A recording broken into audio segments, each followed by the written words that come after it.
white, you've been around, you have not had a lot of interactions with black folks. A judge who officially charged him with Banks's murder. Now, he was initially arrested and charged earlier this week for robbing Banks and using a pistol to steal his SUV.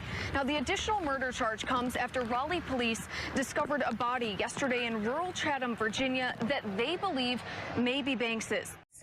Most likely, you have also been inundated with black ghetto negative thoughts of who black people are. Against a Davenport man charged in the strangulation death of a 74-year-old man. 19-year-old Charlie Gary III is accused of killing Robert Long after forcibly entering his home with the intent to steal his car. And you haven't had a lot of positive interactions with black folks. And 16.4% of those were black, which makes 19,293 rapes and sexual assaults by blacks on white victims. That's amazing.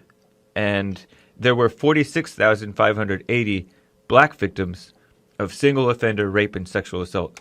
0% of offenders were white. So it just seems like you might be the type to think, well, maybe they're pulling the race card, they're making a big deal out of nothing. A University of Chicago student claimed his Facebook page was hacked and filled with racist and violent messages against him, and another student has now admitted that he faked the attack. In an effort to make a point about social injustice, a student at Sweetbriar College in Virginia hung signs on doors and water fountains in a dormitory reading "Whites Only" and "Color."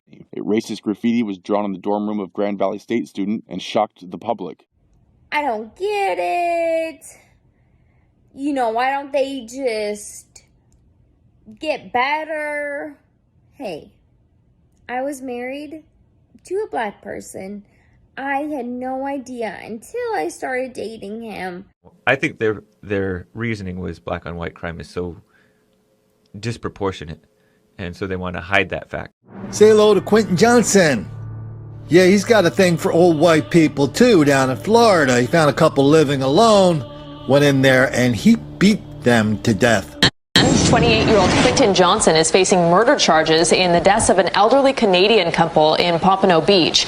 Johnson was already locked up in connection to a separate shooting and robbery. Deputies say Johnson killed 80-year-old Mark Gagne and 78-year-old Rita Gagne at their home on Bertie Lane back in March. According to the arrest report, Johnson beat the couple to death after breaking into their home.